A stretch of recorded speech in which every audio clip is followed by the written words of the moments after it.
മുസ്ലിങ്ങൾ ഭരതനാട്യം പഠിക്കരുതെന്നും ഹിന്ദുക്കൾ ഒപ്പനയിൽ പങ്കെടുക്കരുതെന്നും പറഞ്ഞ് കുഴപ്പമുണ്ടാക്കാൻ ശ്രമിക്കുന്നത് നാം കണ്ടതാണ്.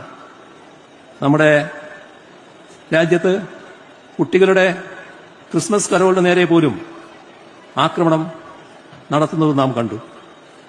ചിലയിടങ്ങളിൽ ക്രിസ്മസിന്റെ അവധി എടുത്തു കളഞ്ഞ കാര്യവും നമ്മുടെ ശ്രദ്ധയിലുള്ളതാണ്.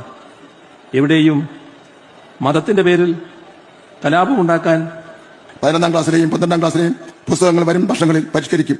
കുട്ടികൾ പഠിക്കേണ്ട ചരിത്ര ശാസ്ത്ര ഭാഗങ്ങൾ കേന്ദ്ര വിദ്യാഭ്യാസ മന്ത്രാലയത്തിന്റെ നേതൃത്വത്തിൽ വെട്ടിമാറ്റിയപ്പോൾ ആ ഭാഗങ്ങൾ ഉൾപ്പെടുത്തി ബദൽ പാഠപുസ്തകങ്ങൾ തയ്യാറാക്കി കുട്ടികളെ പഠിപ്പിച്ച ഏക സംസ്ഥാനം കേരളമാണെന്ന് ഞാൻ പറയുവാൻ ആഗ്രഹിക്കുകയാണ്. കേരളത്തിലെ സാധാരണക്കാരായ കുട്ടികൾക്ക് അർഹതയുള്ള 1065 കോടി രൂപ കേന്ദ്ര സർക്കാർ തടഞ്ഞു വച്ചിരിക്കുകയാണ്. അത് ലഭിച്ചില്ലെങ്കിലും നമ്മുടെ കുട്ടികൾക്ക് ഒരു കുറവും വരാതെ നോക്കുവാൻ ഈ സർക്കാർ തയ്യാറായിട്ടുണ്ട്. മറ്റ് രാഷ്ട്രീയപരമായ പരാമർശങ്ങൾക്ക് ഇതിന്റെ ഒരു ഗരിമ, ഇതിന്റെ ഒരു അന്തസ് നിലനിർത്തുന്നതിന് വേണ്ടി മറുപടി പറയാൻ വേണ്ടി ഞാൻ ഇവിടെ മുതിരുന്നില്ല. വിജയം ആരുടെയും പരാജയത്തിന്മേൽ അല്ല എന്ന് പറയുന്ന നിശ്ചയം നിങ്ങൾ കുഞ്ഞുങ്ങൾക്ക് തീർച്ചയായിട്ടും ഉണ്ടാവണം.